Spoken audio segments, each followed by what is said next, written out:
We are live. We are live. Yippee! Hello, Marilyn Bradford. Hello, Amy Shine. I'm so glad you organized this. Thank you. It's good to have you here, the creator of Right Recovery for You in the Right Recovery for You Facebook group. Oh, I'm thrilled. I really am. And You're like, you're like the famous star of it all. I'll practice my royal wave. Yeah, you wave to your audience. I'm pretty good at this, really, I think. Yes, you are. You're very good. You do it very slowly as well. Like, that's really good, Marilyn. You just need to get your crown now. Oh, well, God. So welcome, everyone. This is the Monday meeting for all with Right Recovery for You facilitators. I am Amy Shine. I'm one of the Right Recovery for You facilitators. And this is the incredible Marilyn Bradford, who is the founder of Right Recovery for You, and also the author of this brilliant book that we reference a lot and talk from. So welcome, Marilyn. Thank you. Glad to be here. So we titled this week's topic. So the first week, me and Sue kind of just talked about generally about addiction. The second week, we talked about actually dealing with other people's addictions. And this week, I don't know what they talked about last week. Actually, I'm not sure. I was away. But this week, I was asking, okay, what could I talk to Marilyn about? There's so many things I could talk to you about addiction. But one of the things I asked you, could we talk about, was targets of addiction? And you were like, yeah, sure.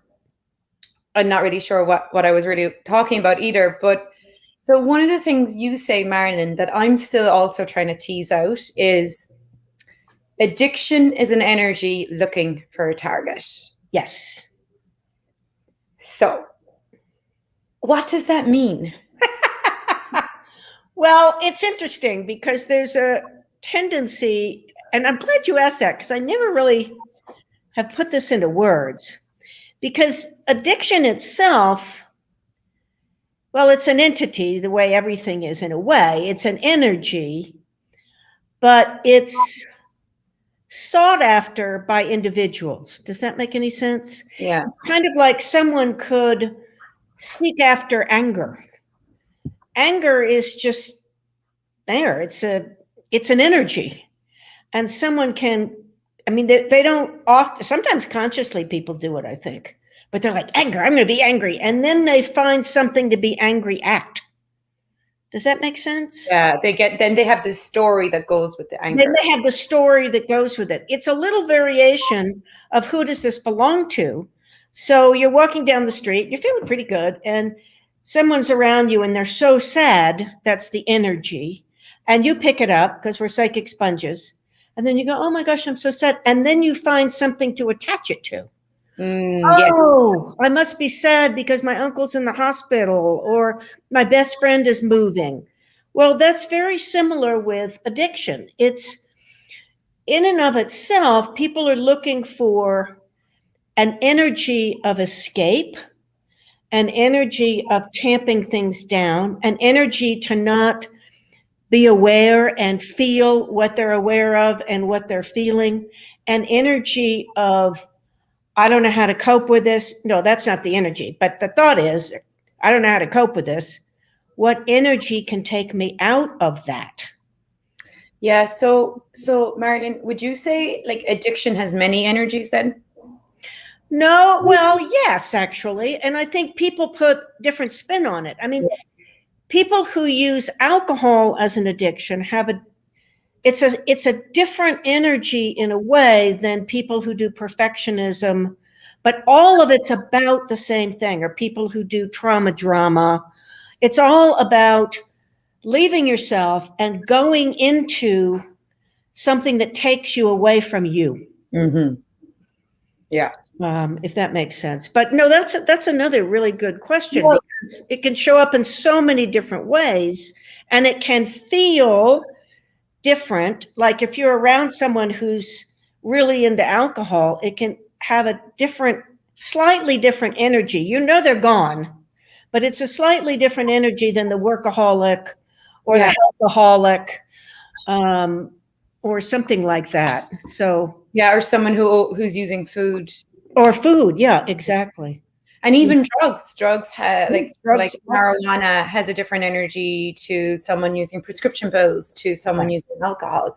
This is my cat's I tail. know, he's just He's wondering. Well, and also, what was I just? Oh gosh, I just had another thought about something. Well, like an addiction to right or wrong, that's got a different energy too, and people don't get that. That's one of the main addictions of this reality. And one of the things that came up in the last SOP was addiction to thinking. Yes, I heard that one. Yeah. Wayne was talking, and he was talking about his addictions, and I was like, oh, I didn't have that one. I wasn't like that. I was like, I don't have, and then I was like, what are my addictions? I was like, I don't have any of these. And then Monica came on and started talking about the addiction to thinking, and I was like, that's my addiction. Right? The mind is just going. And the mind takes us out of being present, it takes us out of being aware. And that's what addiction does. It takes us out of being present. It takes us out of being aware. It takes us out of us. You cannot be and be in addiction at the same time. Wow. I'm going to say that again. You cannot be and be in addiction at the same time. Right. So what I was looking at before, like I was teasing this out in my head before we got on, I was like, so you say underneath every addiction is the addiction to the wrongness of you. Yes. Right? The judgment of you. So it's like, okay, if addiction is an energy that just is in the world, it just exists in the world. Yeah. Right? It's here. Like you said, anger is here, sadness is here. They're Right. all different energies that are here in the world. And we come in as, beings come in and embody this reality. We embody all of that, really, right? Well, as an infant, probably. It depends how early on the projections of wrongness, because they can come into the womb. So it kind of depends on where you're born into. And if you embody this whole reality, you embody all of it. So you're aware of it, whether it's in your house or not. Yeah. It's part of reality. Like, it's like we don't come in with judgment. We learn to judge. We learn to judge. Yeah. So if addiction, underneath every addiction is like the judgment and the wrongness, addiction exists because there's judgment. Yes, absolutely. Without judgment, there's no addiction. So it really starts with the judgment. Yes. And then we grow up, and then the judgment. And one of the things I was looking at too is like, okay, well, when my brother died, that was when I started to like look for things to get me away from what I was aware of.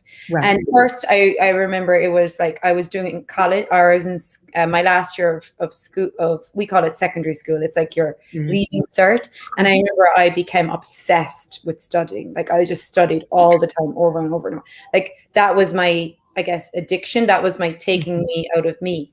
And the minute that ended, the minute my exams were done, like I think nearly immediately I started smoking weed. So then that became my new, like, but I was looking at it, it's like, well, what was I trying to do? And it's like, oh, I just wanted to get away from what I was aware of. Exactly. It wasn't so much judgment, even though maybe it was just a different form of judgment. Well, there was a judgment that you couldn't handle whatever was going on, or that it would crush you, or what was the judgment? Oh, it was too much. Yeah. It's too much to be aware of. Yeah. Wow. So all addiction really does stem from that kind of energy then of like not wanting to deal with what, or the point of view that you can't deal with what you're aware of. Yeah. It's not even not wanting. It's that you can't, that you're small, that you're too small. And that's what wrongness of self is, making yourself really much smaller than you are. And that's what most of it, you were talking about, it's too much. But Amy, how much were you judged at that you were too much? A godzillion times. Yeah, God, so you're judged that you're too much, and you internalize that, and then other things out there become too much. Too much. Wow. Yeah. Wow. Whew. So that comes back to the antidote to addiction is being you. Absolutely. being different, being weird, being out there, being present with what is an interesting point of view. Yeah. Everything is just an interesting point of view, and you're present with it. And the other antidote to addiction is question. Not, the whole thing, I want a blue BMW, but what is this? What is it? What's going on? What's actually, what is this? What can I do with it? I have some body stuff going on, and I had concluded that it was something. My doctor was like, I think it's this. I'm like, oh, must. And when I was listening to a different ESB in the middle of the night, and all of a sudden it occurred to me, oh my gosh, I'm not in question. I'm like, buddy, what's going on? And it changed so much. And I realized that when we narrow it down, that's a conclusion, and it keeps us from the question. It keeps us from what is. Conclusions keep us from what is. So I had some stomachy things, and all of a sudden I got the image of Yellowstone. I'm like, oh my gosh, am I like, it's just like, am I aware of volcanoes and Yellowstone? And is Yellowstone about to go off, Marilyn? Pardon?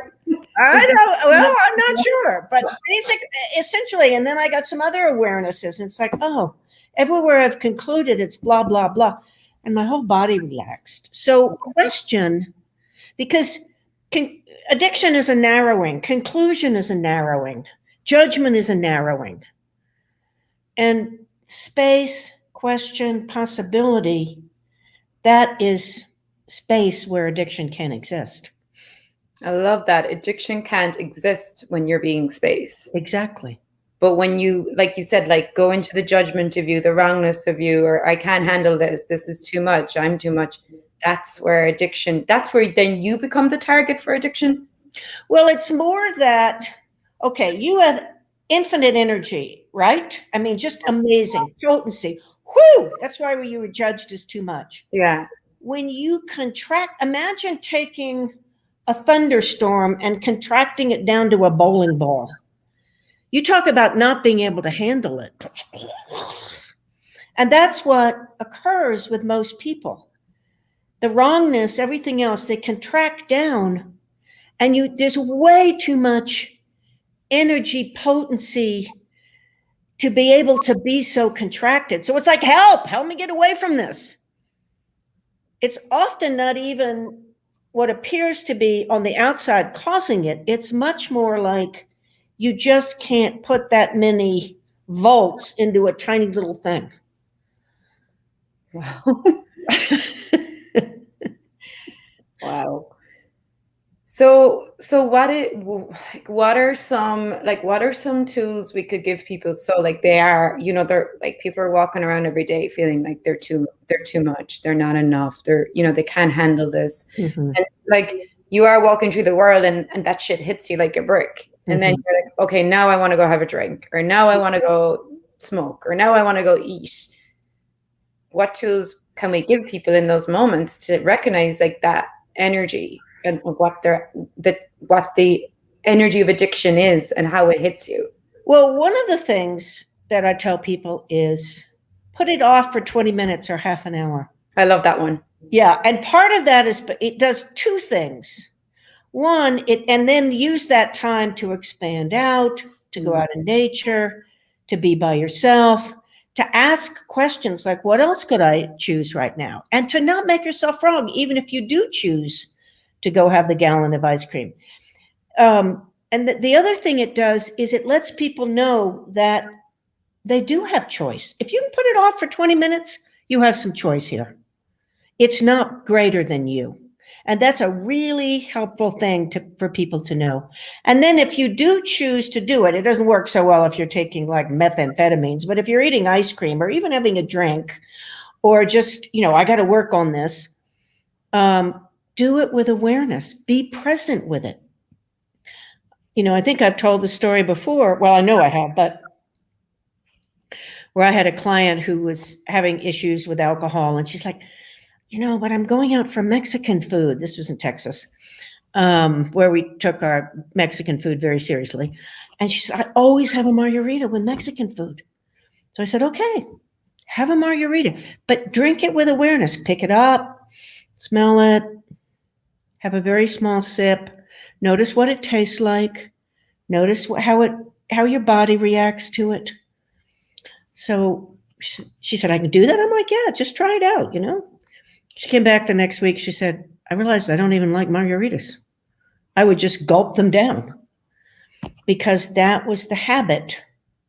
And that's another thing. The more awareness you can bring to what you're doing, the more possibility you can begin to have more choice and change and all of that. But most of us go to our addictions to just kind of surrender to them, and by that surrender, you're making it greater than you, as if you don't have choice. Yeah. So I think that engulf you. I actually done that many times. And when I delay the wanting to have a drink or delay the whatever, I usually forget then. Exactly. You get involved in something else. You do something else, you're like, oh, I don't even want that anymore. Okay, great. Yeah. So I just want to ask something more about the targets of addiction. So if addiction is an energy looking for a target, are we the target, or is it? No, the thing that we choose is the target. The thing we choose. So if we choose to make ourselves less than we become a target. Yeah. Choose to judge ourselves, we become a target for addiction. Yes. Choose to be pathetic. That's a really good one, because people love to drink in their self-pity, right? Oh, absolutely. Choose to be a victim. Yeah, a victim. Wow, that's a big target. That's a big target. See how everybody mistreats me? It's horrible. What else? What else would make us a target? Like, what other behaviors that we choose make us a target for addiction? Well, living in the past or the future, not being present. Well, living in the past, and then I suppose worrying about the future. Yeah. From the past. Yeah. And that's back into the mind. Back into the thinking. Yeah. Back into thinking makes you a target for addiction. Sure. I think it does too. When my mind's going, I'm like, oh my God, give me a drink. Yeah, exactly. How do I slow that? Yeah, exactly. Thank God for access bars. Now I'm like, get my bars run. Oh, bars are a wonderful thing. And because so much when people, like, I need a drink, I need a cigarette, a lot of that is picking up other people who want a drink or a cigarette or whatever it is. So get your bars run and dissipate those thoughts, feelings, and emotions that aren't even yours. Not even yours. Yeah, exactly. Yeah. So that's a one. And also talking about, if you're talking about your craving or your addictive behavior while you're getting your bars run, that helps a lot. Oh, okay. Good. Yeah. And if you take the bars class, there's also a process you learn for getting you out of loops that you get stuck in. Yeah. The trifle, that really has helped you. That really helps so much. And you can tell people they don't have to even say it out loud. It's if you're just lying there getting your bars run, you go, I really want to drink. Gosh, I'm judging myself. I'm drinking too much. Because those are also articulating the thoughts of other people. I'm going to have my husband's bars later and ask him what his points of views are about his drinking. So, anything else, targets of addiction that people, it's just because I get that when we have this information, we're more aware of it. Yes. Then you might catch the judgment quicker, or catch what about being around family? Oh, that's like a whole 8 Facebooks, but that's a whole series. That's a whole series. Exactly. Because being you in the presence of family can be tricky. But one of the other things that I wanted to say is be aware of positive judgments too, even when they're projected onto you. I had a client once, and she was this gorgeous woman. I mean, and she was about this big around, but she had a figure and all of that.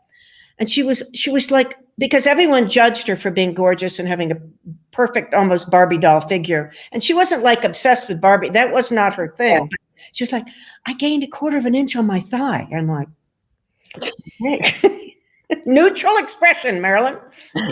But she identified with the positive judgments about her, and that became, then her body, the perfection of her body became an addiction. Oh, wow. Yeah. Perfection of the body became an addiction. Yeah. Because of all the reflections on her that she was perfect. Yeah. And that there was nothing else to her, when actually she was a very creative, interesting person. And that was the direction that we took in the therapy. This wasn't pre-access, but it was early on when I was doing access. But that was the direction that we took. Let's develop. What if you focused on these talents and abilities you have as an artist, as a animal lover, and she volunteered and all these various things. That's amazing. So it's like, if you look at it in your own life, like what were the things that you were what's the word? I was gonna, that were projected onto you, or that you were like rewarded, not rewarded for, but you were like acknowledged for, or validated for. Yes. Like her, she was validated for having the perfect body according to this reality, or someone else might be validated for being quiet, or validated for being smart, and then that becomes like you said, like maintaining that image becomes your identity, and that's beautiful, because then you've cut yourself off from the rest of you, with the assumption that that's absolutely not acceptable, whatever the rest of you is. Yeah, you can only be this thing that they validated in you. Exactly. Wow, that's pretty deep. What were you validated for, Marilyn, growing up? Kind of being a no count, being less than. Oh. I really was being there's just the youngest one. And a little bit, because I had curly blonde hair, being cute, and my sister was very plain. Truly, those were the main things I was validated for. Wow. Mostly my parents didn't really see any value in me at all. I mean, did anyone's parents? I know, seriously. They couldn't see the value in themselves, never mind. Yeah, so they didn't see the value in me. But I remember, it doesn't even matter. Yes, even when I was an adult, you hang out, you take care of your mother. And I just got my second master's degree. That's nice. What's for dinner? Oh. I was like, you did? Congratulations. Oh my God. And that's a true story. Yeah, it's funny. I laugh. When my dad calls me, all he ever asks me about is, how's my car? And how's your car? My car, how's the weather, and how's Mike? It's like the two things he'll ask me about. He won't ask me about my business. He won't ask me about anything that actually matters to me. Well, now you have a husband to take care of you. Yeah, but he'll ask me about the man. Yes, the man. Car. Yeah. How's your car going? Well, and the great thing is, the more you have you and be aware and all of that, the more we can just laugh at these things. Yeah. They don't have to define us in any way. They don't have to affect us anymore. They don't affect me. And what the best thing is now I have allowance for, this is who he is and where he's at. And it's not personal anymore. No, I'm trying to prove myself. Before I was always trying to prove to him, like, look what I can do. Look what I can do. When I really got like, he can't receive it. No. He has his projection of who I am in his world. Right. And that's all he can receive. And it's not personal. It's just, that's where he's at. And the when I got that stopped me then trying to prove myself to someone who can actually receive it. And that there's a great gift in that, because then I can just enjoy him for who he is. Yeah. And not expect anything. And not be different. Yeah. Yeah. This is an interesting thing. I'm not sure if people can be addicted to proving. However, proving is a way we take ourselves out of ourselves. Definitely. I can see a little bit of addiction in there. Yeah, I really want to ask some questions around. Yeah. But I get what you're saying. Yeah. I don't there's something else underneath the proving. There's something else underneath it. Yeah. Like the less than, and I can get approval this way, or validation this way from the world. So I'll try that. Every time you go to prove yourself to someone or something, to look for their validation, look for their approval, you are leaving you. Yes, you are. And you're making yourself less than. You're that's another way to promote the less than.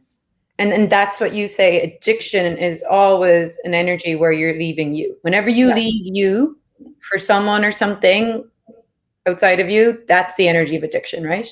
Yeah. Well, it can be also that, the whole use, abuse, and addiction. It can be abuse. You can be aware of what you're doing. Yeah. I'm using whatever it is, overeating because I don't want to, because my day was stressful, and I know I'm doing it. When I'm choosing it. But I'm choosing it. Yeah. Yeah. And that kind of unconscious eating. I know I'm ringing my father right now looking for validation. But I'm doing it anyway. And then maybe I'll ask some questions afterwards. Later, when I feel like shit, I might ask some questions. Oh my God. I'm glad we can laugh at this stuff. Oh, me too. Me too. Yeah. Kathy says, thank you for this conversation, Amy and Marilyn. You're so welcome. Yeah, absolutely. A lot of people here. There's 27 people watching this video right now, Marilyn. Cool. Yeah. Awesome. So is there anything else? I think we're kind of coming towards the time. Is there anything else you want to leave people with? The question that comes to mind is, what's right about you you're not getting? Constantly. And notice where your energy is. I mean, this is like this morning, I was like, I gotta do this, and I'm like, wait, stop. What is that energy creating? Because we'll choose an energy and go down that path, and then it will create anxiety and a desire to get away from things and this and that. I'm like, okay, because they're energies like gratitude and allowance that if you choose those, if you be those, you can't really get into that addictive energy.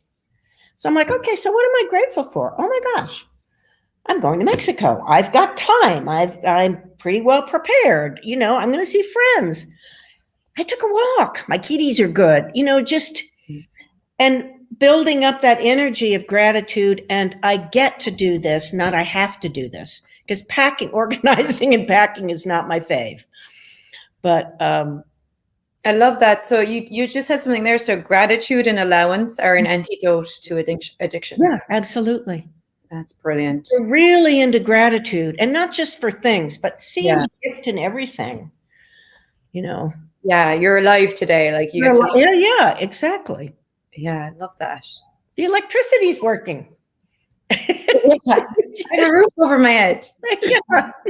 Valentina wrote, thank you so much. This is pure gold. You're so welcome. Greetings from Mexico City, embracing me every day. And yes, come to Mexico, please. Yes, well, I'll be there tomorrow with all things.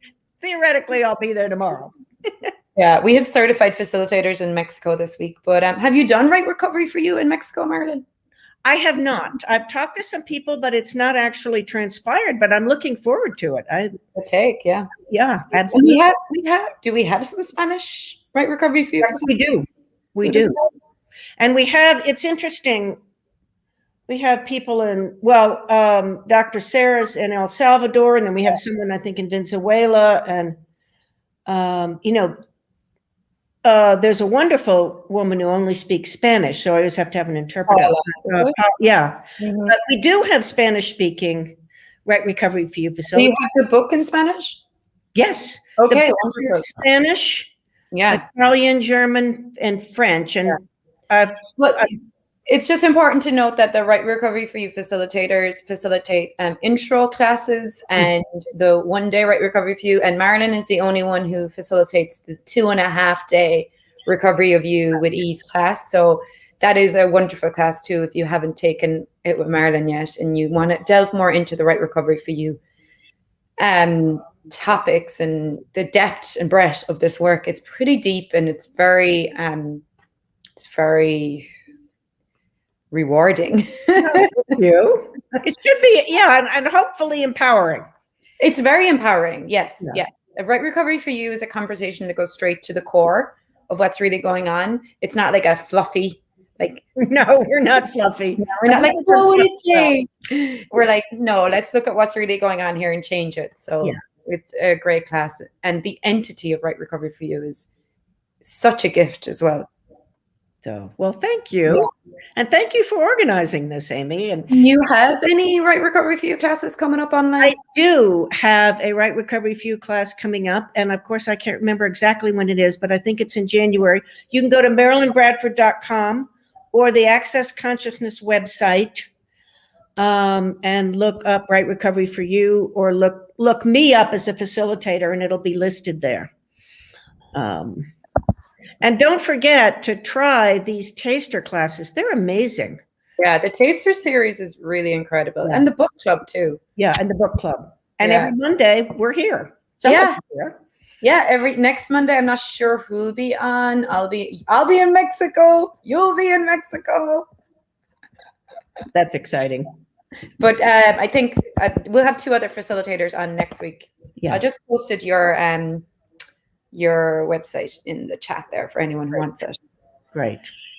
So wonderful. Thank you so much, Marilyn, for joining me. Thanks everyone here for watching. If you have any questions, send us a message. We'll be back again next week. You have Marilyn's website there. Check it out. Yeah. See you All right. soon. Bye, everyone. Thank you.